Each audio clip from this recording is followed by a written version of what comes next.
Good day to all of you. Good morning, good afternoon, good evening, whichever part, wherever you are in the world na naabot ng Signal TV. Good morning and good day. Thank you for joining us today here on Agenda. I'm your host, Sita Beltran. Welcome on board as we go through the news today. Okay ba? In any case, it is December 8, 2020.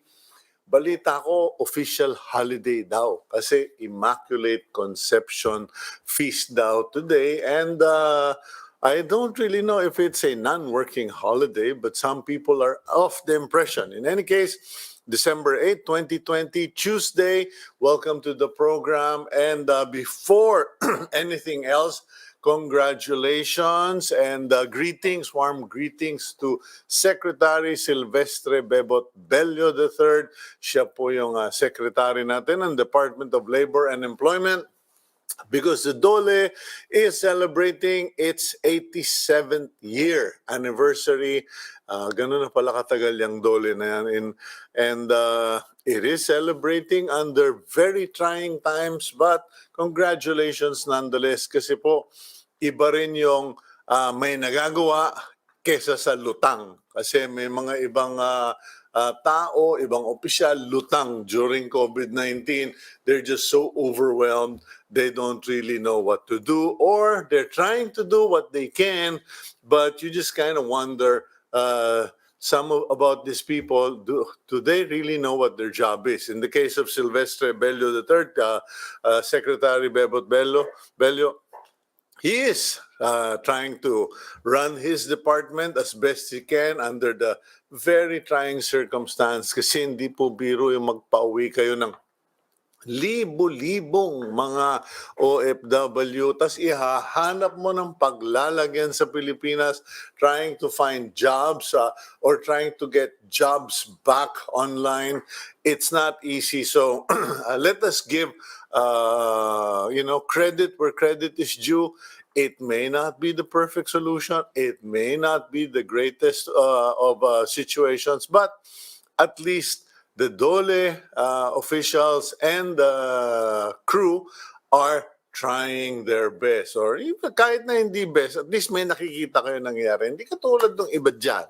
Okay? Ang malayo pa eleksyon, namumuliti ka na, pumipwesto na. In any case, today you are watching us via Signal TV kasi some people are wondering, Sito, angas mo naman to everywhere in the world. Hindi ko naman sinabing to the unknown galaxy. But we have viewers abroad. I have friends who comment, who send their greetings and say, napanood kita. So thank you, especially our friends in the US. And sana one day, well, actually, you can watch us anywhere in the world because of Facebook. So you're either watching us via Signal TV on channels 8 or 250, or you're watching us via facebook.com/onenewsph. Para doon po sa nagtataka, paano gayan? Punta kayo Facebook.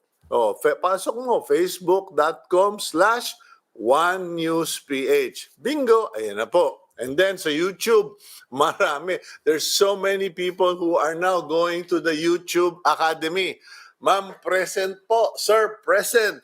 We go to the YouTube Academy because we want to learn about plants. We want to learn about security. We want to learn about carpentry, plumbing, etc. YouTube, One News PH. Okay. Ingat lang po dun sa mga pupunta kay Dr. Google, ha? Si Dr. Google po, ewan ko, from last I know, he does not have license to practice medicine. So kindly, if you need to have medical advice because you are not feeling well, you can, at the most, go telemedicine. Tawagan nyo si Doc kasi si Doc hindi mag-house call. Noon pa, before COVID-19, hindi nag-house call yan. Yung kaibigan ko lang si Dr. Mike Sarte o kaya si Lito sa Kilayo nang mag-house call sa akin kasi sinasabi ko, pagluluto ko kayo ng baboy damo, so good dito yan. In any case, I'm trying to cheer you up because it is a bit of a dreary morning. umulan po eh. Gabi-gabi ngayon o kaya kada umaga, madaling araw, umuulan. So, today, sino mga bisita natin? Usec Edgar Galvante, Chief of the Land Transportation Office regarding law enforcement operations, update on new driver's license requirements, and driver education. Kasi po, alam nyo, kanya ko pinakuha pinakuha, no? hindi ako hindi ako isang secretary do sa Malacanang. Utos ng utos, akala mo siya presidente. Anyway, kanya po natin pinasundo si Asek Galvante ay kasi meron tayong naging guest dito. We had a guest who was under the impression that the LTO needed to do something about driver education, road safety, etc. And like, my friend, did you just arrive from Mars? LTO has been doing this extensively. Kanya nga lang, ang problema ng LTO, alam nyo, masyadong maraming bureaus, bureaucracy, agencies that they have to coordinate with. And oftentimes, media, and I have to be honest about this, media will banat, will beat on, will criticize, and the general public. Hindi na nga nila kasalanan, sinisisi pa sa kanila.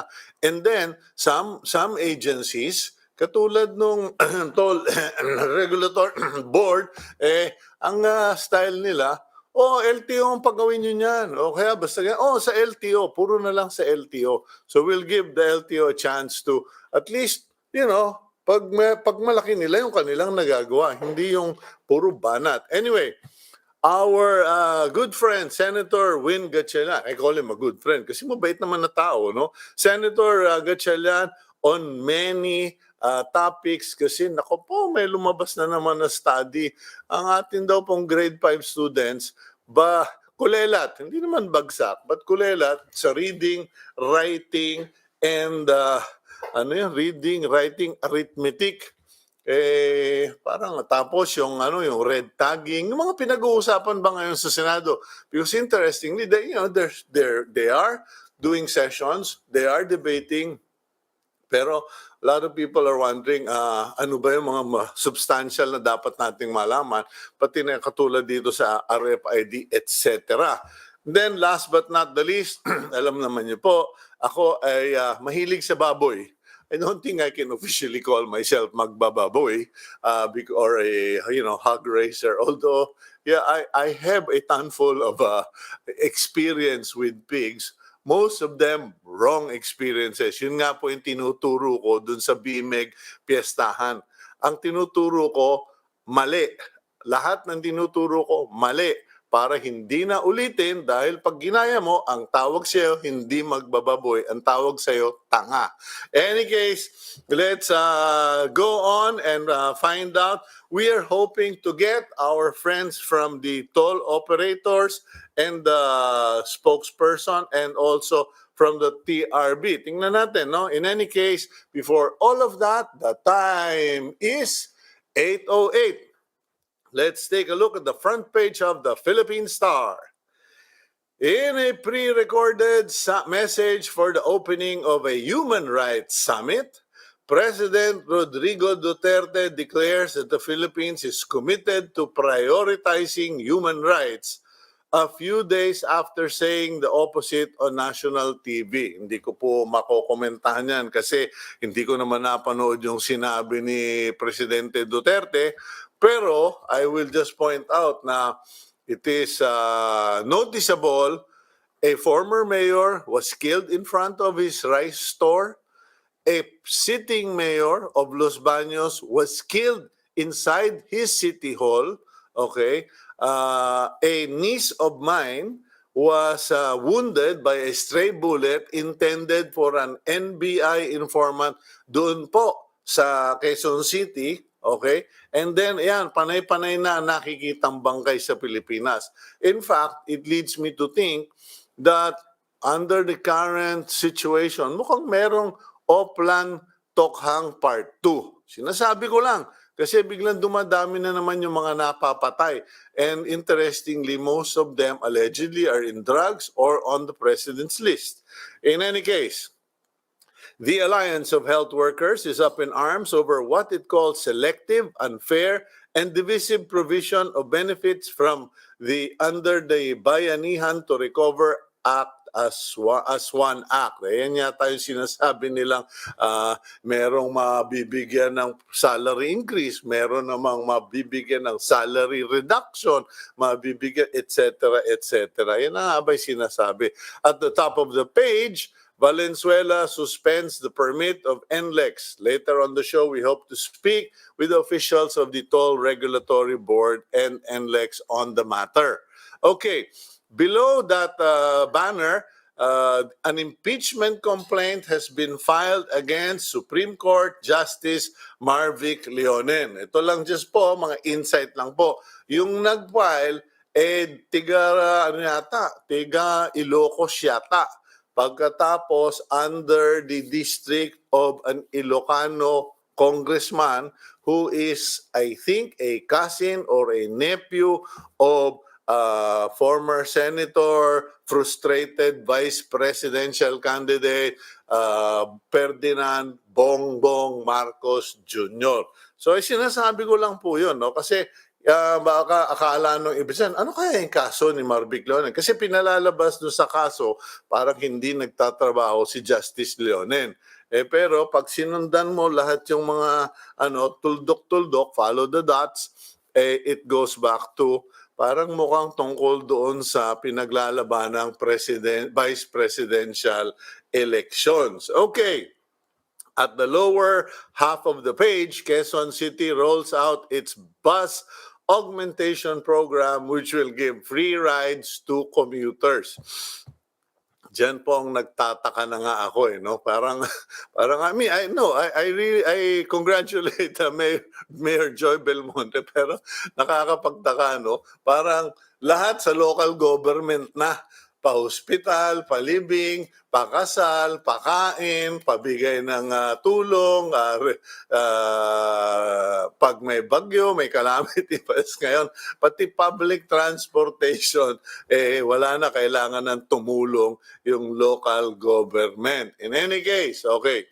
Meanwhile, Palas rejects the use of yantok against social distancing violators. Yung yantok po, yung ratan, na ginagamit ng panghampas noong panahon namin nung kami ay high school, na ginagamit sa mga nagproprotesta ng Metrocom. Okay? Yun po yun. Okay? Although yung version ngayon, mas manipis na. Kasi ngayon, hindi pa, hinog sa panahon, pinuputol na para magkapera. Yun ang ginagamit ngayon. Maliban sa aside from the fact that the use of the yantok brings back memories of the Metrocom, Metropolitan Command, under the 1972 to 1986 martial law regime, okay, it is also reminiscent or brings us in side by side to India. Kasi doon sa India, medyo pag pumunta po kayo sa mga ibang lugar nila, para kayong bumalik sa panahon. Yung kanilang mga traffic light nakasabit pa sa kable, may mga tao dumudumi sa kalsada. Hindi lahat, may develop sila, they have modern places, but they have really backward places. And they have police officers in khaki. 1960s pa yun, 1950s, khaki, may hawak-hawak na yantok. So, siguro sabi nung Malacanang, wag naman, dyan talaga, babanatan na tayo ng media dyan. In any case, the Senate has also increased funds for the National Broadband Project, allotting 5.9 billion pesos. Okay, so tingnan natin kung yan ay magiging matino. And East and Southeast Asia are among the fastest growing shabu markets according to a United Nations report. Ayan na po, no? Medyo meron yatang nakaligtaan yung ating grupo, yung team agenda, yung picture, yung picture nung mama, yung Secretary of Health, may daladalang metro. Hindi po yan tok yung daladala niya ay metro. Ang mahiwagang patpat na panukat para paalalahanan ng taong mag-social distancing. Ginawa niya sa terminal ng bus. Ito po si Secretary Francisco Duque, may dala-dala. Ginawa na niya yan sa Divisoria, ginawa na niya yan ngayon, ginawa niya sa Parañaque. Parang, I'm sorry, Secretary, but don't you have better things to do but to go out? Shouldn't you just use mass media to communicate to people and to educate people instead of being physically on the ground with your mahiwagang patpat? Sorry, I have to call it out. No offense, but I have to call you out on that. Parang it is a waste of talent on your part, authority on your part, and resources. Okay, let's now go to our first interview for the day. Alam niyo po, marami sa inyo, kilala niyo siya. Assistant Secretary of DOTR, hepe ng LTO. Pero sino nga ba si Usec Edgar Galbante? Let's find out first who he is, and then let's find out more about LTO. Usec, good morning po. Good morning, Sito. Good morning sa iyo at sa iyong mga taga-pakinig at taga-panood. Alam mo, siguro mga ilang taon na rin tayo magkaibigan. Siguro magto 2 years na, Asek. Pero to be honest, alam mo, wala akong kaalam-alam sa personal na buhay mo. Kasi ang alam ko lang, naging general ka raw sa ano ba yun, sa PNP ba yun? O ano ba yung nakaraan niyo po? Are you a PMAer? Yes, kabutihang palad, nakatapos tayo ng libreng pag-aaral bigay ng gobyerno through the Philippine Military Academy. I graduated in 1970. Okay. Now, nung sinabi ninyong libreng pagpapaaral, hindi naman sa ako ay nanlalait, pero ang ibig po bang sabihin nun, naggaling kayo sa napakasimpleng simulain o mahirap na kabuhayan? Yes, medyo personal, pero kami marami sa pamilya. Ang aking father welder lang ang trabaho. Medyo nanay ko nagtitinda-tinda. Kaya marami kami, 10 kami magkakapatid. Kailangan hindi pwedeng may karangyaan kundi talagang tipid para lahat makatapos. At awa ng Diyos, nakatapos naman lahat. Again, through public school system, libreng edukasyon. Tiga saan naman po ba ang mga Galbante? Kasi meron ako mga naging ka-eskwelang Galbante, pero hindi ko naitanong.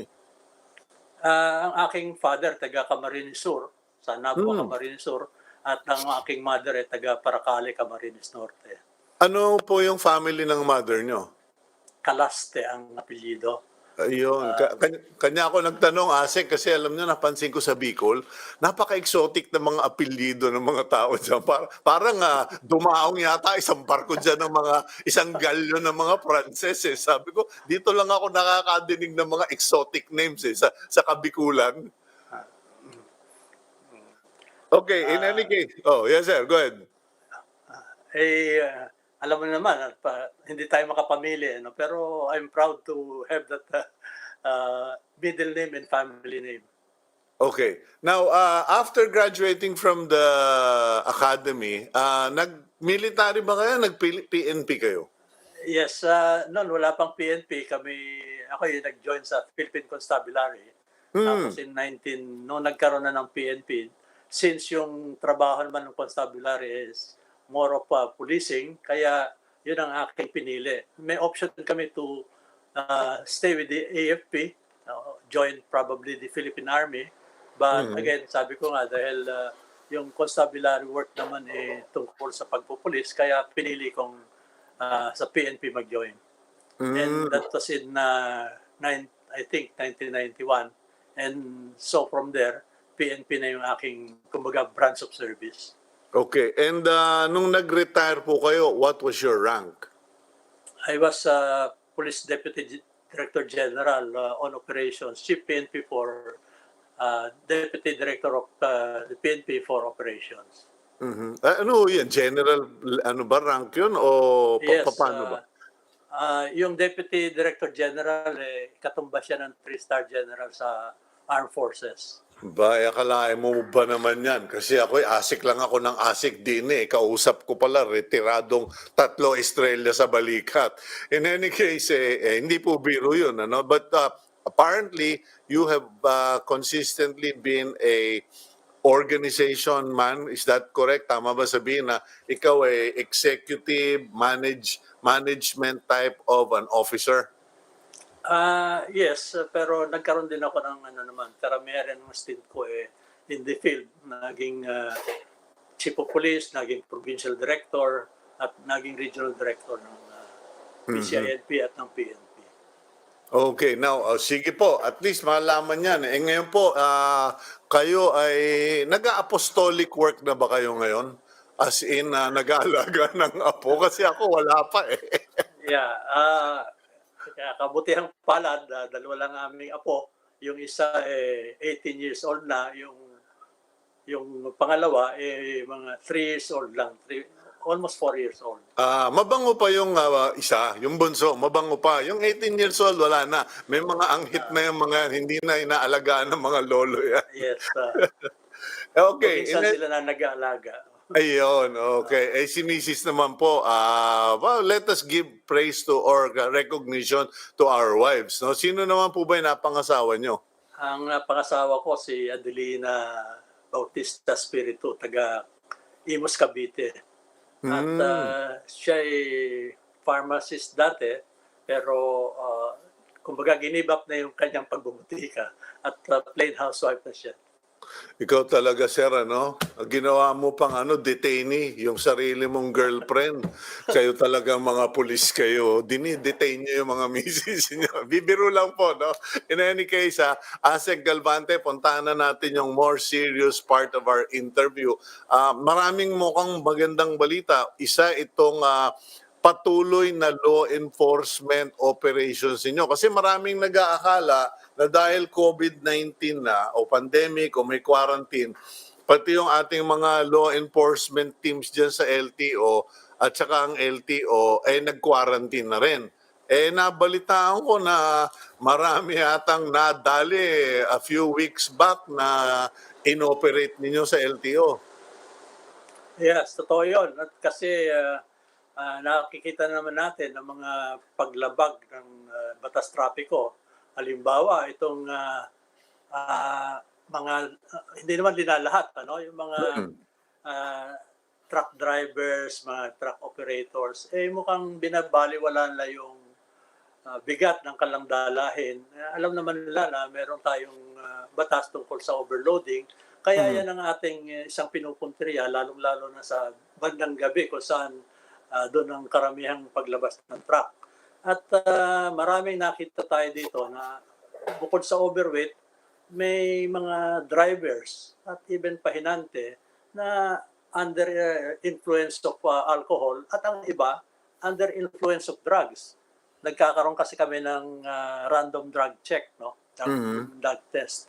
At again, ito kailangan tanggalin natin sa kalsada kasi may mga nangyari na in the past na ang sanhi ng aksidente o ng road crash dahil do sa driver na medyo lango sa alak. Kaya patuloy ang aming operasyon dito para maiwasan yung again pagdami ng mga kaso ng road crashes at dahil sa yung driver o yung crew ng truck medyo nakainom. Okay, ito nga po, meron akong na-pick up na mga data. 9 drivers found positive either for use of illegal drugs or under influence of alcohol. Tapos, simula pa nung February 12, may road crash, PUJ. February 18, dyan sa may Santo Cristo, Bulacan, Mitsubishi Fuso, positive yung driver for illegal drugs. July 2020, San Jose del Monte, Toyota Innova, driving under the influence of alcohol. July, patuloy, no? Hanggang as of September 4, meron ng sa Makati, road crash, illegal drugs. Yung iba, tumatama sa concrete barrier. Barrier, yeah. Okay. May nangyari pa dyan na may sinagasaan halos ng mga motorsiklo at mga ibang sasakyan na nasa kalsada. So, papaano po ang magagawa ng LTO? Kasi alam mo, Asek, hindi ko naman tinatanggi, pinagmamalaki ko pa na ako kumbaga volunteer at saka supporter ninyo sa LTO. Kasi talagang kikita ko gulpi ang LTO eh. Gulpi kayo sa Sisi, gulpi kayo sa Bintang, sa Puna. Katulad niyan, itong mga overloading na truck na ito. Sino ba dapat talaga ang nanghuhuli dyan maliban sa LTO? Kasi yung huling nabasa ko the other day, 2 days ago, yung bang may napatay yata, 8, may karga-kargang traktor sa likod o grader ng nung kanyang malaking truck, nawala ng preno, nagtuloy-tuloy sa isang burol, patay, 8, humabol pa sa libing.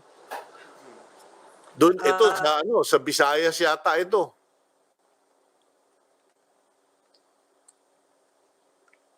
Asek. dahil sa, medyo may konting problema yata sa, Okay. Go ahead, sir. hello, Yes, sir. yes.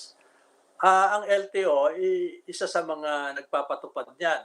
But dahil sa kakulangan, katulong natin ng Philippine National Police Highway Patrol. No? So, although sa pagde-deploy ng katulad nga nun, chine-check natin yung overloading or overweight na karga, no? Katulong natin ang DPWH dyan. In fact, meron silang stasyon ng mga weighing station kung saan yung mga cargo trucks rini-require na magdaan doon. At kung sila overloaded, hindi sila pinagpapatuloy na magbiyahe hanggat hindi nila natatanggal yung sobrang karga nila. No? Kaya dito, ginagawa ito sa buong kapuluan. However, dahil nga sa kakulangan, medyo nagde-deputize din tayo ng local government traffic units at para makatulong natin. Kumbaga sila ay nagiging force multiplier natin para sa pagpapatupad nitong mga ganitong regulasyon. In comparison to other countries, tayo ba ay dapat dagdagan ang puwersa ng LTO? Kasi kung tutusin, you're the ones talagang setting the standard, the fines, the penalties, the requirements, and also law enforcement. Pero lumalabas dito na kailangan pa ninyong makiusap, manghingi ng tulong, etc. Ano ba ho ang problema? Kayo po ba kasi ay hindi nabibigyan ng priority or ganun talaga ang buhay ng land transportation authorities even abroad? Totoo yun, may pagkukulang sa pagbibigay ng suporta sa LTO in terms of adding some more enforcers. No? Kasi of course yung enforcers natin, hindi naman yan dapat itulad sa armed forces or police na ang hinahabol ay yung kumbaga yung kriminal. Sa LTO, more of the administrative portion ng pagpapatupad ng batas trapiko. Kaya kakailanganin pa rin natin ang dagdag na enforcers. No? Kaya sa aming every time na magkakaroon kami ng proposal for the budget, sinasama sana namin yung pagdadagdag ng tao ng law enforcement agents ng Land Transportation Office. Bagamat ito'y hinihingi namin, medyo kulang na kulang pa rin ang naibibigay. Kaya kung minsan napipilitan kaming gumamit ng mga tinatawag na job orders, yung hindi sila permanenteng nasa plantilla ng LTO, but we have to do this because yun nga, malaking kakulangan. But of course, pag job orders, very limited ang kanilang authority. Kahit na-ahente sila ng LTO, kailangan pa rin yung merong team leaders o mga ka-partner sila na regular agents. Okay, Asek, magbe-break lang tayo. We'll go for a quick break and after the break, we will continue with our discussion. Kasi may nakausap akong official recently ng gobyerno at ang impression pala nung iba hindi ginagawa ng LTO yung driver education, driver safety. Medyo napakamot ako ng ulo. Sabi ko, teka, ano bang planeta ka nang galing? Lagi na namin pinag-uusapan yan. Okay, we'll go for a quick break, Asek. Babalikan ko po kayo just a minute.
Okay, you're back here on Agenda, and with us, joining us for our first interview is Assistant Secretary Edgar Galvante of the Land Transportation Office. Asik, eto, meron na kagad nagkomentaryo kanina dahil yung binasa ko sa dyaryo na yung Quezon City Government magpapalabas na rin ng mga bus para tumulong. Ang sabi, public utility vehicles abound.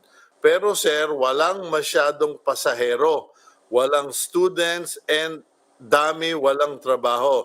Traffic lang sa dami ng sasakyan. Just thinking about it. Kanina sir, pinag-uusapan natin yung mga law enforcement operations ninyo. Itong mga nahuhuling driving under the influence o DUI o kaya yung driving under the influence of illegal drugs, etc. Paano ba ang penalty? What is the procedure? Kasi na-realize ko lang, ngayon lahat naka-face mask, lahat ay naka-social distancing. Paano gagawin ng LTO law enforcer sa ganyan? Na-stop, medyo, mukhang lango itong unggoy na ito. Paano ba ang ginagawa ng LTO? Yeah, sa aming kampanya, kung illegal drugs man yung kumpanya or anti-drunk driving, meron kaming kasama sa team na nagpapa-undergo ng test na yon for drugs, halimbawa. No? Kasi wala kaming qualified personnel to do that.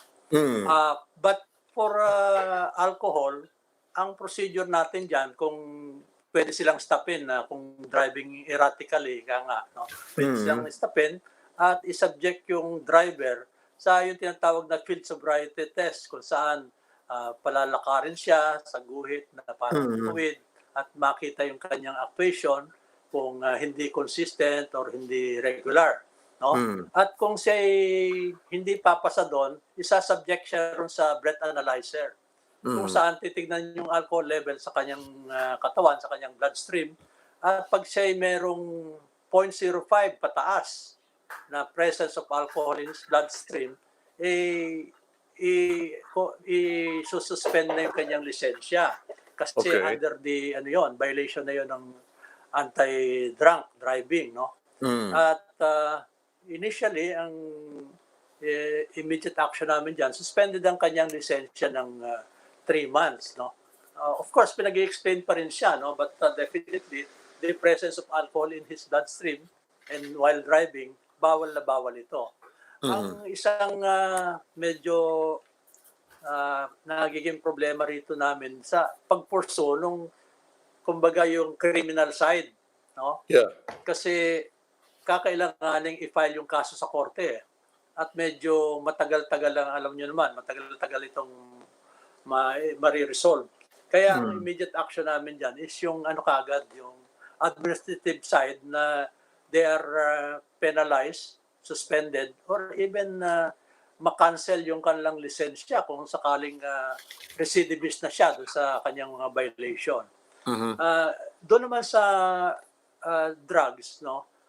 Merong drug testing na ginagawa at kung mag-screen positive siya, ganun din. Suspended ang kanyang pagdadrive at Mhm. pupursuhin yung alam niyo naman yung sa ating pag-drug test, dalawang stages yan eh. Meron Mm. kailangan confirmatory. Kahit na nag-test positive na sa screening, kailangan Mhm. pa rin pa-confirm. At kung Okay. ma-confirm na positive siya, re-require na hindi suspended mo ng kanyang lisensya at he should be referred to a accredited physician na susuriin siya at magbibigay sa kanya ng kung ano mang diagnosis, kung kailangan siyang mag-undergo ng rehabilitation sa isang rehabilitation facility or Mm. kailangan kahit na on counseling basis, sumangguni siya. At again, Okay. until he is declared clear of the use of drugs, hindi maibabalik sa kanya yung lisensya. Okay, yung at one point nakausap ko, I remember in an interview with Undersecretary Jonathan Malaya of the DILG, meron yata silang parang nire-request at sinabi ko na rin sa kanya na sabihan niya si Secretary Anyo na makipag-coordinate sa inyo. Yung bang demerit system na matagal na rin naman natin pinag-uusapan o minumungkahi ninyo sa LTO na pag yung mga repeat offenders ba ay pag naka-strike 1, strike 2, strike 3 you're out. Ano na ba situation dyan sa demerit system na matagal niyong pinag-uusapan dyan? Actually, ini-implement na yon. Lalong-lalo na dito sa move natin na magbigay na ng 10-year license bilang pribilehiyo, no? Mhm. Kung yung mga mag-expire na yung lisensya nila by October 2021, no? Mhm. Pag-renew nila at wala silang violation, walang citation, they can be given the 10-year license validity. Pero kung Mhm. ikaw ay may demerit, hindi ka mabibigyan ng ganon, kahabang pribilehiyo. At Mhm. yung demerit system natin, nag-a-apply yan ngayon na. No? So kung ikaw ay may traffic violation, meron niyang degree ng kung anong degree of seriousness or graveness yung violation, may kaukulang demerit din yon. Mhm. At kung ikaw kumbaga umabot na sa threshold, kailangan mag-undergo ka ng seminar. At meron ka kulang evaluation din na kailangan mong ipasa kasi kung hindi mo maipasa, suspended yung pribilehiyo mo ng pagdadrive. Okay. At Papaano po ay yes. sorry. Papaano po ASEC yung mga taong ayaw magpa-test? Kumbaga, nag-law enforcement operation kayo. Tapos ayan, may para alam mo naman na sa either overspeeding siya na para siyang buang tapos siya para ida-drug test ka namin, pumapalag. Hindi, ayoko, hindi ako addict, hindi ako ganyan. Uh, Paano ang labanan dyan, sir? May provision sa batas na mandatory yon, ano? Pag sila ay na-hail because of some violation, Mm. mandatory yon. At kung hindi sila, uh, kumbaga, hindi sila magsasubmit, no? Outright, kukumpiskahin natin yung lisensya at kakansilahin natin. At Mhm. yung kaukulang administrative at criminal case maaaring isampa against the erring driver. Okay. Time and again, you have suspended or revoked licenses of people na talagang kumbaga na Facebook na media na, or talagang may nag-complain. Yung bang mga yon redeemable pa ba? Nare-redeem ba? Kumbaga ASEC, noon po walang talaga ako pero nagbagong buhay na ako. Yung mga ganon, Uh, kasi alam mo naman ako, I am a testimony of nagbagong buhay. Galing yeah. din ako sa kabuangan. Binibigyan din naman sila ng pagkakataong, kumbaga, yung sabi nga, magbagong buhay. But Mm. may corresponding penalty, no? yun nga, pagsususpend ng license nila ng 3 months or even longer. Sabi ko nga, depende doon sa seriousness of their violation. Pero yung mga nagbabiolate, kung magkaroon ka ng 3 traffic violations sa isang taon, basis na yun sa amin para suspindihin yung iyong lisensya, yung privilege of driving for at least 3 months. No? Kaya, kumbaga, magpapalampas ka ng 3 months at again, kung depende sa seriousness yung violation mo, kailangan mag-undergo ka ng seminar on traffic rules and regulation. Okay. Now, yung pong isang kino-complain sa akin kadalasan ngayon, Asek, and pati ako napapansin ko na yan, ang daming mahal natin ating mga mobile delivery personnel, no? Mahal natin yan kasi ako talaga marami akong kapitbahay dito, nabubuhay sila dahil sa delivery ng pagkain, gamit, etc. Kanya lang mukhang hindi nila nare-realize na bawal yung nagmumotor ka, isang kamay, hawak mo yung cellphone mo o yung cellphone mo nandoon sa may ibabaw ng tangke tas tinitingnan mo habang hanap ng hanap. Yung anti-distracted driving. May mga nagsasabing siguro dapat at the very least paalalahanan na yung mga kumpanya kasi medyo ewan ko, mayroon na ba kayong mga naiipon? Have you gathered reports on accidents due to this distracted driving of motorcycle delivery personnel? Meron kaming mga mga kumbaga nag-react kami doon sa mga reports na ganyan. In fact, kung yung nakitang may nag-report man, kahit na hindi kami mismo, nagpadala sila, anybody who sends us, halimbawa, video nito, report nito, pinapatawag namin. Nagpapadala kami ng, kumbaga, show cause order para explain niya yung allegation against him. At pag hindi niya na-explain ng satisfactorily, pwedeng suspendin namin yung lisensya niya. No? Kasi ngayon, maganda, may mga CCTV tayo at kung merong blatant violation at ito'y na-report sa amin, ina-actionan namin to. Ibigay sa amin yung plate number at trace namin kung sino may-ari ng sasakyang ito, nag-operate ng sasakyang ito para ipatawag namin. At marami na kaming na-suspended dahil dyan. Meron nga dyan parang, kumbaga, pinagmamalaki na niya na nag-drive siya, pinakita niya pa yung speedometer reading niya at hindi siya nakahawak sa manibela, ayoko sanang gawing example ito, pero yung taong yun, sinuspend namin yung lisensya niya for 2 years, I think. Aray ko. Okay. Well, in any case, Asek, I think we have shown or shared enough with our viewers na ang LTO hindi natutulog, nang huhuli. Medyo umabot din in the hundreds yung mga na-operate dun last week at marami-rami rin yung nahuli. So thank you very much and congratulations for keeping up the campaign, the vigilance, Asek. At hayaan nyo sa maulit itong interview kasama na ng inyong mga tao dyan sa LTO. Thank you very much, sir. Maraming salamat din sa iyo, Sito, at sa iyong mga taga-subaybay. At welcome sa amin na ipahatid sa amin yung mga kailangang aksyon pa namin kung kailangang tutukan natin, lalong-lalo na ngayong dumarami na naman ang nagbiyabiyahe. No? Kailangan nating maging more vigilant. Maraming salamat ulit sa iyo, Sito. Okay, thank you very much. That's Assistant Secretary Edgar Galvante of the Land Transportation Office. Sana dito sa Pilipinas magkaroon tayo ng campaign ba na yung mga private sector, kahit na mga Rotary, Lions, etc., mag-ipon-ipon ng pera at bigyan ng mga speed gun yung ating mga law enforcers, lalo na sa LTO. Kasi nako po, yan ang isang problema ngayon. Ang daming mga nakamotor, o mga naka-rice rockets, yung Japanese na mga modelo ba na kotse na ginagawang pang karera kuno, nasa kalye naman na matraffic, etc., magdadrive ng pabalagbag o kung ewan. In any case, I do hope some of the well-meaning groups there, safety-minded organizations would donate to the LTO, the speed guns. Okay. And then atin ang puntahan naman yung ating susunod na bisita. We have Senator Win Gatchalian on board already. Senator Win. Good morning, Sito. Magandang umaga.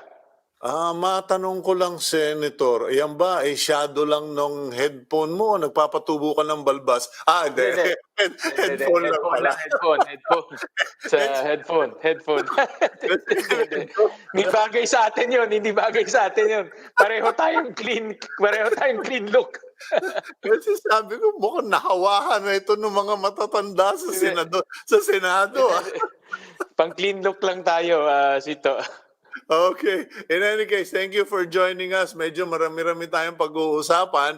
Umpisahan na natin siguro tungkol dito sa naging survey na naman. Medyo napakamot ako ng ulo. Itong grade 5 students daw among Filipinos are behind, lagging in arithmetic, reading, and writing. Ano ba yan? Kasi it reminded me of my daughter roughly around that time where napagkamalan pa ngang baka autistic o baka merong handicap, and we had to have her tested. And we went to several doctors and sinabi, walang problema yung bata. Delayed ang kanyang reading, writing, etc. Kasi may mga binabaliktad siyang mga letra, etc. Yung pala, mahina yung fundamentals. What's your reaction to this survey again? This is Sito. This is a what we call an international assessment system, and for me, I'm not surprised by the results because if we remember last 2019,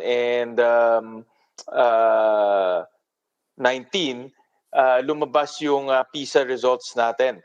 Yeah. And the PISA results, nakakalungkot rin, no? Dahil huli tayo doon sa reading, mathematics, and science. And this is another international examination na ganun rin, no? We're lagging behind. In effect, no, itong recent examination na lumabas, this recent international examination, basically what it's saying that we are way behind also in reading, math, and science. So we have a big problem. Malaki talaga yung problema natin, Sita, when it comes to our education system. And this will be exacerbated, palalalain pa ito ng pandemya, because the teachers cannot interact with our learners. And without that interaction, it will be very difficult for our learners to learn. We have to also admit that in this pandemic, what we are promoting is self-learning. No, we give the students modules, mag-aaral sila ng sarili. The parents will guide them also, Sito.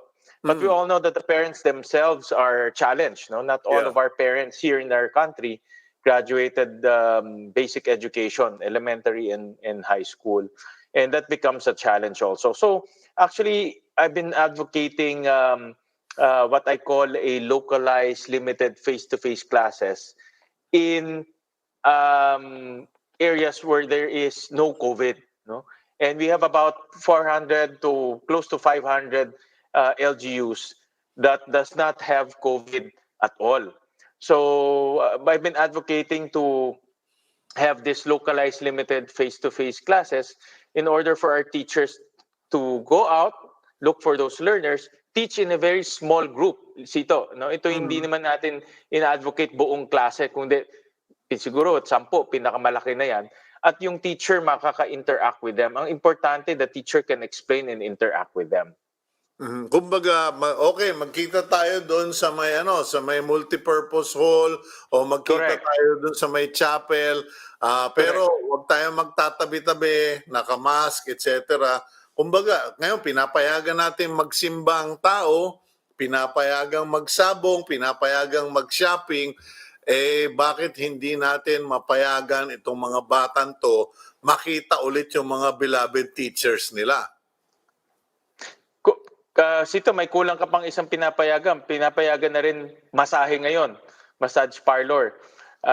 Nakita ko din sa yata. Bahala sila sa buhay nila. Hindi ako, Eh, yun, yung Senator. pag nagma yung pag nagmassage ito, walang social distancing yun. Wala namang social distancing na masahe. Oo, ibang mangyayari doon. In any case, well, so that brings home the point. If we're allowing everything, even massage and casinos, what about the future of the republic, yung mga bata? Correct. But, ikaw para ka na ring talk show host, Senator Win, dahil every day you are interviewing, every day you are investigating. What is the reason? Why are we lagging? Okay.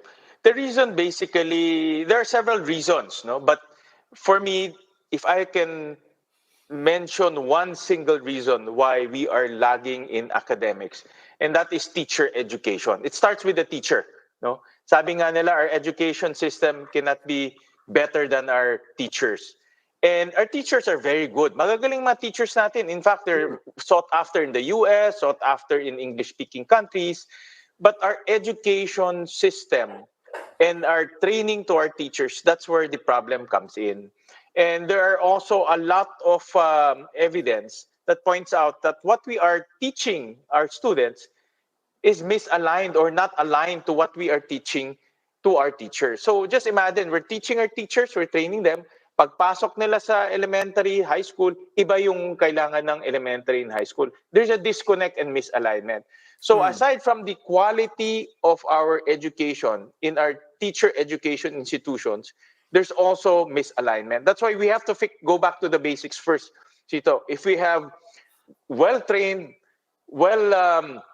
educated teachers, teachers that are taught properly with the curriculum that we need, we will have teachers that can perform very well in our basic education. So that's number one. In fact, Sito, malaki na yung improvement natin when it comes to classrooms and infrastructure. Nakita ko yung student to classroom ratio natin bumaba na to 30.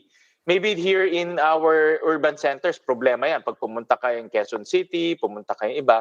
Pero if you go to the rural areas, 20 na lang sila doon, 25 na lang sila doon. So, ang malaking improvement natin when it comes to infrastructure. Ang nagiging problema natin ngayon is the education of our teacher or teacher education. And that's where I want to focus in the next few years. Yeah, as chairman of the Committee on Education, what can you actually achieve? Because I've noticed interviewing all of the department secretaries, the persons affected, parang if the government does not prioritize a certain concern, nothing happens. Is it enough that the chairman, Senator Gatchalian, is concerned by yourself? Can you actually turn this thing around? Or kailangan mo pa rin ng tulong ni President Duterte or the likes? Magandang tanong yan. Very good observation, Sito, dahil talagang kabisado mo na yung ating political structure dito and our governance structure. Talagang ang nangyari sa education, we trifocalize, we divided it into three. You have DepEd, which takes care of the basic education. Then you have CHED, which takes care of the higher education. And then you have TESDA, which is the TechVoc.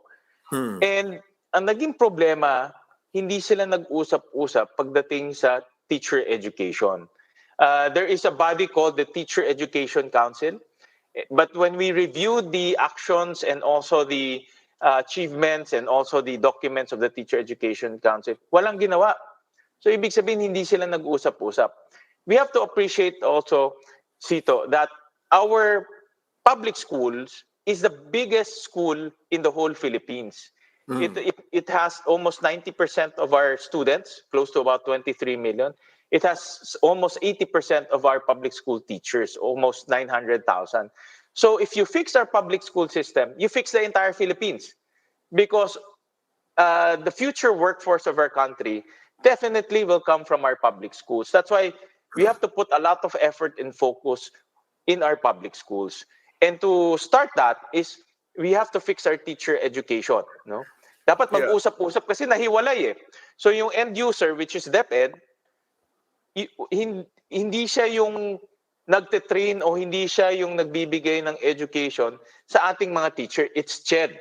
So iba yung production, which is CHED, iba yung end user. So you have to put these two together, or else the end user will have teachers that are not qualified to teach their curriculum. And we have to put them Kumbaga, together. We have to fuse them together. okay, kumbaga, and this is just an analogy, no, sa mga kaibigan natin sa CHED. Baka sabihin nila, Sito, ino-okray mo kami. Kumbaga, nag-produce ang CHED ng mga Inglesero, ng mga conceptualizers, etc. Pagpunta nila doon sa DepEd, ang hinihingi arithmetic, reading and writing, biglang, I didn't train for that. I'm too sophisticated for that. Ganun na nangyari. But, matanong ko lang as Senator, no?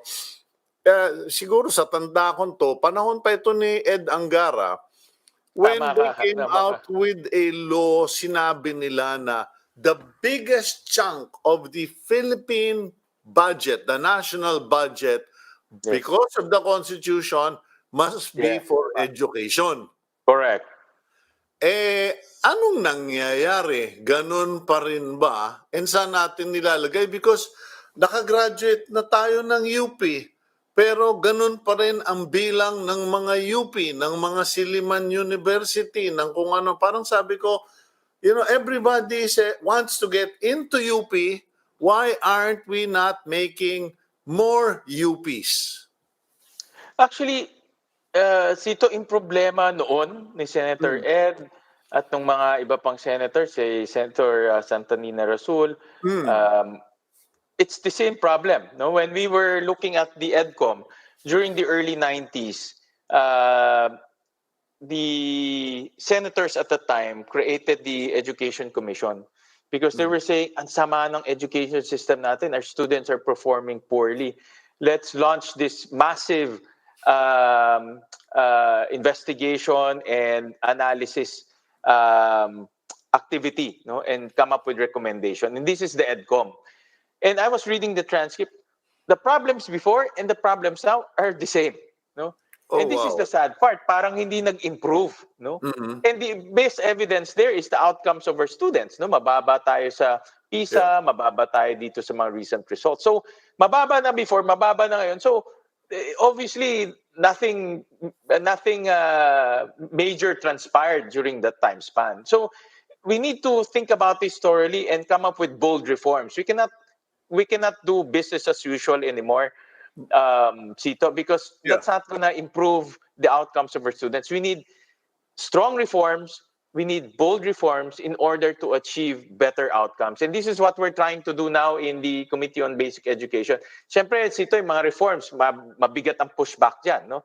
Some people are used to do things over and over again, mabigat ang pushback. But we have to make them realize, without making reforms, 10 years from now, ganyan pa rin ang problema natin. But are we still, Senator Gatchalian, are we still are we actually throwing more money into the basic education? Kasi ang impression ng iba, hello, bakit konti ang pera ng education? Puro armed forces, puro police, puro DOH, but yung DepEd daw parang hindi. Can you correct that, please? Yes. Tama ka, no? Sito, in our Constitution, ang sabi ng Constitution, the education sector should receive the biggest allocation of budget. So if you add DepEd, CHED, and TESDA, they will definitely come up with the biggest allocation in our budget. Close to about 6% of our GDP, no, is allocated to budget. Before, it's only 3%. So over the past few years, and our GDP is rising, no? So on the average, about 6% of our total education budget is now allocated to education. Of course, other countries have allocated more, 10%, double digit, but we're slowly getting there. Talagang kulang pa rin, ha, Sito, don't get me wrong, but I'm just saying, ang layo na ng pinanggalingan natin, no, in terms of investment, but we're not getting the yield or we're not getting the outcomes that we want. This is student performance, good grades in math, science, and better But outcomes. it leads me to the next question, Senator Win, because okay, we threw in all the money, but are we still throwing the money in the same old system? Kumbaga, chalk, blackboard, silya. I mean, I think you get my point. Kasi parang sa akin, Tama ka. nag-COVID-19 na tayo, if we should learn one thing, we should have realized na pwede pala nating i-high-tech ang education ng mga bata where we don't need the school buildings, we just need better teaching modules, better communication, etc. What is the situation? Tama ka, Sito. You're absolutely correct. In fact, yan din yung analysis ko after the pandemic. We cannot go back to the usual chalk, blackboard, and textbooks. We cannot go to the usual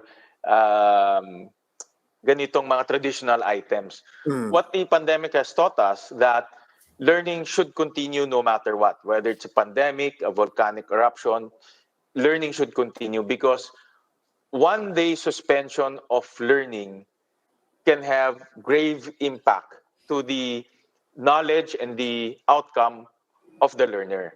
So we have to continue learning. And in order to do that, we have to invest in technology. Ito yung natutunan natin eh. And may lumabas nga na analysis from Philippine Normal University and from DepEd. Ang sabi nila, those who perform better, those students who perform better, owns a computer and has access to the internet at home. So Correct. meaning he has access to information. So right now, the principle now, Sito, is access to the internet and having a computer is a basic necessity. Hindi na siya luxury, hindi na siya luho. It's just like access to water, access to electricity, access to the internet is a basic necessity for every learner. And that's what I want to achieve. And I want to file a bill. Ang tawag ko nga is one learner, one laptop, so that we can give one learner a laptop and access to the internet because Amen, it's not amen, anymore a amen. luxury.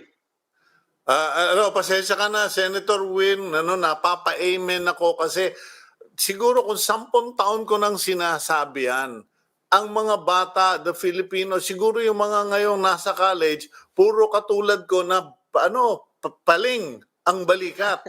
Kasi we grew up carrying all those books, all of those backpacks, those bags.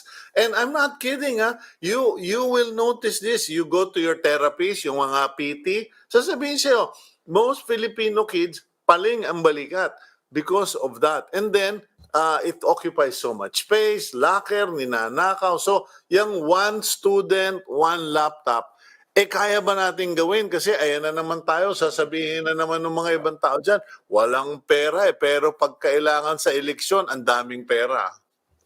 Alam mo, Sito, pag tinignan mo yung electricity bill mo, meron doon universal charge for missionary electricity.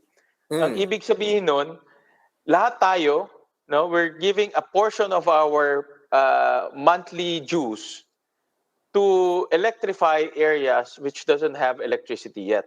We're giving a portion of our payment to our electricity to help our kababayans in the far-flung areas, in the islands, to have electricity. So the concept here is ambag-ambag tayo lahat to have to give everyone electricity. Because it's our moral obligation to make sure that everyone gets that basic necessity. It's the same, we should apply the same principle to internet access to our poor learners. Meaning, we have to also have some form of equity to enable our poor learners to have access to the internet and have access to laptop. So yun yung basic principle. Lahat tayo dapat mag-ambag-ambag to make sure that our learners have that access to the internet. Ngayon, bakit? And we owe it to our learners because they will be the next generation. If you want our country to move forward and to have a educated workforce, we have to make sure that they have access to the internet and laptop. It's my interest to make sure that the next workforce, the next citizens of this country will be good in math, science, and reading. And that's Okay. a way to do that is to give them access to the internet. May kasamang biro ito, Senator Win, ano? Pero birong seryoso. Ibalik niyo yung sabong, pagkatapos lagyan mo ng 1% tax sa pusta, mapupuno mo. I'm not kidding. I have seen this happen in the cockpit. Kasi alam mo naman, may nakaraan ako. I have a past, no? Sa sabungan, may mga pupunta doon na mga chicks na magaganda. Pagkatapos sasabihin ng Kristo, ito pong mga aling to ay nagko-collect ng pera for so and so for this charity. Nako, umaalis yung mga aling yun, ang dala 50,000, 100,000, ang mga pustahan sa sabungan naman. No, I'm just saying, no, not just on the internet charges, tsaka alam mo, yung missionary, electricity development, but hindi kasi gawin ng solar fields yung mga yan para wala tayong mga kuryente, kable, etc. But anyway, quickly na lang, tatanong ko, hindi ko kasi malinawagan. Gab, pakilinaw lang kung last minute na si Senator Win, o meron pa ako magbe-break. Hindi, kasi medyo we're trying a new system. We go into a break between interviews. But quickly, Senator Win, yung tungkol dito sa RFID, quickly lang, kasi parang everyone is basically harping on the toll operators. Pero ang point ko lang, and ay, magagalit sa akin, baka magtampo sa akin yung batang kapatid mo, sabi ko, yung ginawa natin sa Valenzuela, I understand it. I understand suspending the business permit just to get the toll operator to move. But no one is telling the TRB, alam nyo, kayong may pakana nito eh. Pinagpilitan ninyo na madaliin to, must comply. In other countries, ang ginawa nila, okay, we have 8 gates. From so and so, we will reduce 1 gate. We will reduce 1 gate. So in a 12-month period, meron ng preparasyon ng tao na, teka, mukhang pakonti na ng pakonti itong cash lane, kumuha na tayo ng RFID. But we insisted on doing it in 3 months. What's your reaction, Senator? Nako, Sito, talagang kumbaga hindi lang 100% tama ka, 1,000% tama ka. Dahil nasaan nga yung TRB? No? Dapat hindi nangyayari ito. No? That's why we have a regulator, toll regulatory board, is to make sure that everything is in order every single day, every single minute. It should not come up to this incident or to this problem. They should have fixed this problem a long time ago. In fact, this issue of faulty RFID is not an overnight issue. It's been there for a long time. Ako, Sito, I passed the North Expressway on a very regular, almost everyday basis. And talagang inconsistent. There are days that the RFID readers are working, there are days that hindi working. But the problem right now is because the cashless system is already mandated, it has exacerbated and compounded the problem. So meaning, those RFID readers that are not working, because of the sheer volume right now, nagkabuhol-buhol na yung traffic because it's not working, obviously. And this should not have happened at all because you have a regulator that's supposed to be monitoring, supervising, and regulating. Kaya nga unang tanong ko, nasaan na yung TRB? Bakit nangyari ito? No? And you're absolutely correct. You're absolutely correct. I'll answer your question. They are somewhere singing Silent Night. So anyway, Senator Win, iwan ko na sa iyo yan. Ikaw ang senador. Commentator lang ako dito. Laway lang ang gusto ko dito.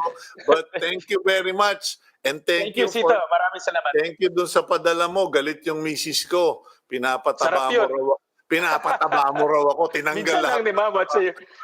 Once a year lang naman na minsan-minsan lang. Okay, thank you very much, Senator Win Thank you, Gatchalian. Sito. Thank you. Okay, yan po si Senator Win Gatchalian at pagdasal niyo po, please pray that his one student, one laptop dream can become a reality kasi dream ko rin po yon. And we put our money where our mouth is. We are actually providing for a limited few, may mga nabibigyan tayo ng mga laptop and tablet kasi kailangan po ng lahat ng estudyante yan sa Pilipinas. Please do your part. Okay, we'll go for a quick break and we'll be right back here on Agenda.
Okay, we're back here on Agenda. I'm Cito Beltran, and let's go to our next guest. Medyo malapit po sa puso ko itong topic na ito at sa maraming nag-aalaga ng baboy, magbababoy. By the way, if you want to watch me talking about piggeries and pig hog racing, panoorin po nyo kami doon sa BMEG Facebook Live, yung alagang BMEG. In any case, let's talk to Usec Willy Medrano.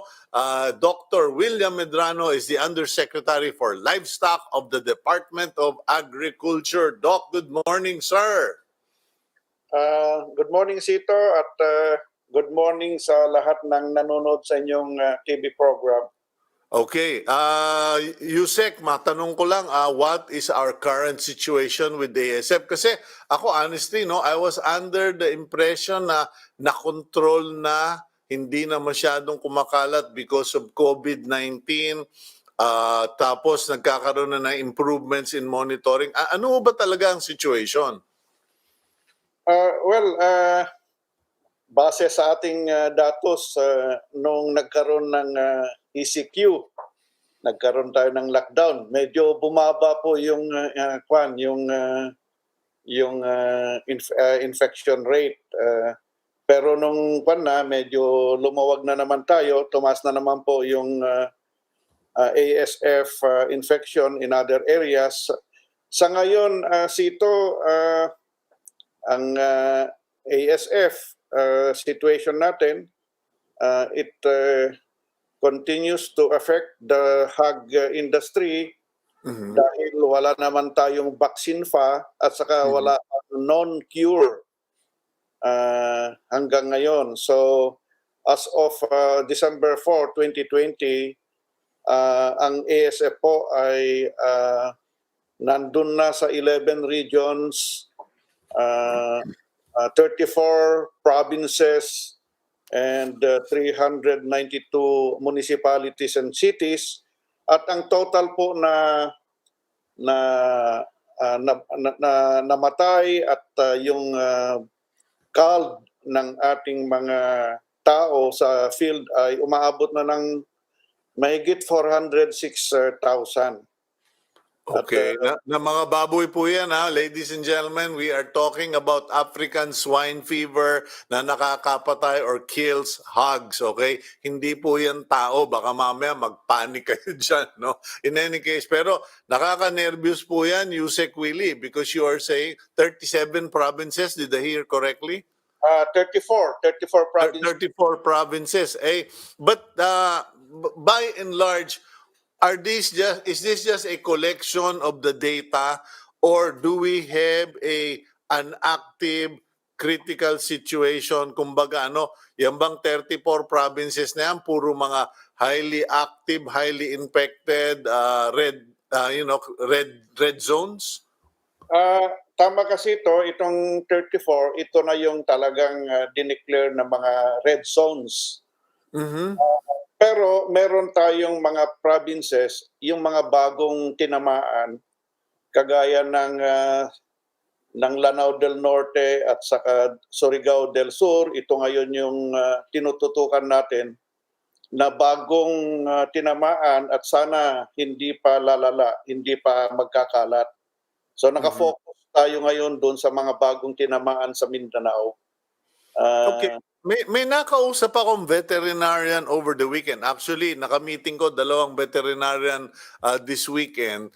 At ang isa sa kanila ay nagsabi na the interesting thing about ASF is there is hope in spite of ASF. Kasi sabi niya, kahit na doon sa mga probinsya na talagang red zone, kung tawagin, malala ang ASF, ay nagkakaroon naman sitwasyon na healthy yung mga ibang yung piggeries. Kumbaga, okay, may kaso tayo dito, may mga kumakalat na ASF, pero dahil nga sa kumakalat sa ibang parte ng probinsya, yung ibang parte naman sobrang vigilant, sobrang nag-iingat na gumaganda yung production. yan, tama po yan. Actually, kung percentage loss sa population natin, Hmm. talaga namang marami pa yung naiwan. At ito yung mga lugar na alam natin na stricto yung kanilang border protection. Mhm. Stricto yung mga local government units, talagang binabantayan nila mabuti yung movement, yung transport ng mga baboy. Lalo Okay. na mga pumapasok na mga biyahero na galing dito sa red zones, Oh. talagang hindi sila nakakapasok. So ito yung mga lugar na napakaganda, still napoprotektahan pa nila yung kanilang hog industry. So Mhm. sana po lahat ng local government units gagayahin itong ganitong magandang practices para makontain natin itong pagkalat ng ASF. Okay, Usec Willie, masingit lang ano. Ano po ba ang ginagawa ng Department of Agriculture? Kasi wag naman magalit sa akin yung iba, pero kasi may mga reports kami na may mga ilang municipal veterinarians na para bang walang alam o parang hindi nila ginagawang priority na mag-set up ng biosecurity at saka control points sa kanilang mga lugar. Kumbaga, yung sinasabi mong biyahero, nakakadaan na walang dalang papel, walang humaharang.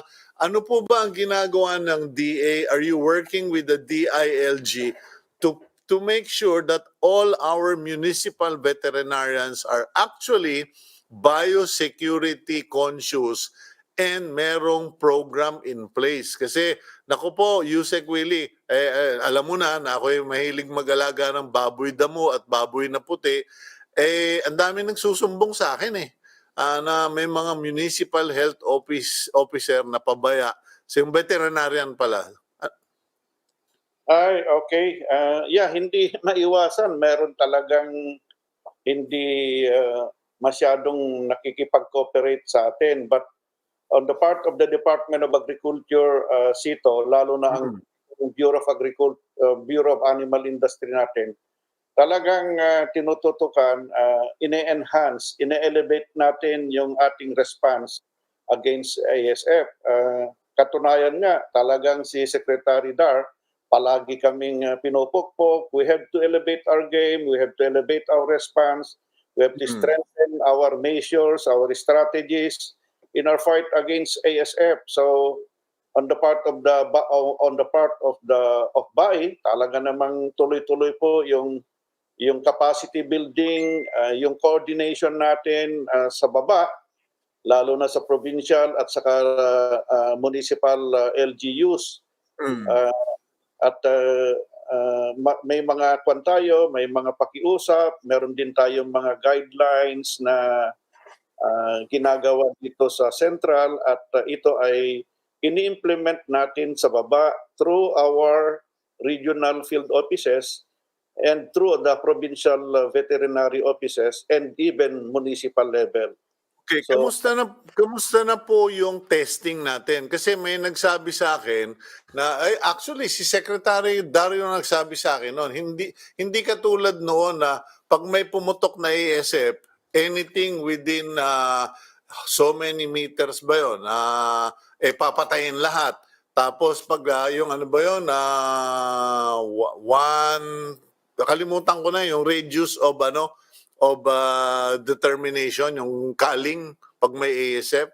Meron na ba tayong test for ASF? meron naman. Again, dito sa national, we continuously capacitate our regional animal disease diagnostic laboratories. Meron naman at nagbibigay tayo ng technical as well as logistical support para ma-enhance yung capacity nila to test reported cases at saka yung ating surveillance. Kaya lang kung minsan nung panahon na napakarami po yung infection, medyo sa dami ng samples, nagkulang yung ating gamit, ang ating supplies. But nakagawan natin ng paraan yon. Ngayon, ang ating regions ay ready naman.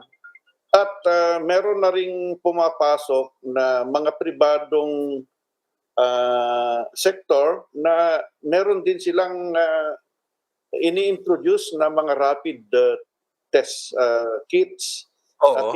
At po natin yan para magtulungan both government and the private sector. Ayun, siguro yung rapid test kits na yun, Usec Willy, kailangan ma-develop talaga ng gusto ang accessibility kasi maraming lugar na nagpapanik sila eh. Katulad mayroon akong alam na isang lugar, puro pala pulmonya kasi hindi ba bumagyo. Maraming tinamaang babuyan dahil sa ulan, sa lamig. Yung mga baboy tinamaan ng acute something pneumonia. Yung pala ang bilis manghawa rin nun. Akala nila ASF. Sabi ko, hindi ASF yan. Kung ASF yan, ilang araw lang bagsak na lahat yan. 2 linggo na yan. Hindi ASF yan. Patest ninyo sa veterinaryo. Yung kalabas-labasan acute something pneumonia. Ikaw yung veterinaryo, ako hanggang pre-vet lang ang inabot ko. Kaya nga, tama sito. Napaka-importante talaga ang rapid test natin. At sa ngayon ay mabuti dito sa ating mga research institutions kagaya ng Central Luzon State University, nakadevelop na sila ng rapid test kit. Ay, salamat. Ngayon, binigyan na natin sila ng funding para i-mass produce yung kanilang rapid test kit at gagamitin sa buong bansa. At nag-allocate din si Secretary Dar ng mahigit mga 234 million para mag-establish na tayo ng tinatawag nating Center for Transboundary Animal Disease. Parang yung RITM. Para ma-enhance natin yung capacities ng ating mga state universities na merong College of Veterinary Medicine. I-build up natin yung capability sa kanilang mga laboratories, sa kanilang mga vet meds. Isama na rin natin yung mga estudyante na tutulong dito sa testing, surveillance ng ASF. So, ngayon, i-implement na po yan. May transfer na yung funding sa CLSU. And then, ina-organize na rin. Kasama dito yung around 10 College of Veterinary Medicine in the state universities. Ayun. Tutulong lahat. Ma-enhance, ma-strengthen natin yung ating capacity on disease surveillance. And, Okay, mabuti 'yun. Kasi kung meron na tayong test kit, lalo na yung portable test kit o kaya yung kumbaga parang pregnancy test lang, madali nang maharang yung mga buwisit na biyahero na oportunista. Hindi ko naman nilalahat, pero may mga biyahero talagang walang hiya. Alam na nilang may tama, ibiyahe pa nila yung baboy. In any case, Usec Willy, papasalamat ako pero matanong ko lang, paano yung mga nawala na ng mga baboy o mga tinamaan ng ASF? Pinapayagan pa ba ninyong bumalik ulit sa pagbababoy after 3 to 6 months or kasi parang ang naalala ko noon parang sinasabi ng DA magpalit na muna kayo ng hayop kasi ikaw ay USEC for wildlife for livestock. Yes, magandang tanong yan, Sito. Kailangan ito pinaghahandaan na natin, nag-allocate na tayo ng mga pundo-pundo na kailangan i-repopulate natin yung ating hog industry, especially yung backyard. Hindi naman pwede na pabayaan na lang natin. But we call this yung calibrated repopulation or restocking. Okay, so meron tayong pundo, again, inapruban ni Secretary Dar na meron tayong 400 million. Ito ay nakalaan para kung po pwede na maglagay or mag-restock ng baboy, ito yung ibibigay natin dito sa mga tinamaan. At siyempre, careful pa rin tayo, alam naman natin, but kailangan talaga may guarantee on the part of our veterinarians, especially the Bureau of Animal Industry na pag sinabi nilang okay na, then that's the time na magbigay ulit tayo ng mga biik sa ating mga backyard racers. Okay. We hope that mga mid next year, baka darating na rin yung ating vaccine for ASF. At may mga nag-a-apply, may mga request na galing sa private sector. Sinasabi nila na meron ng vaccine from the US na kung pwedeng magkaroon na rin tayo ng preliminary trial.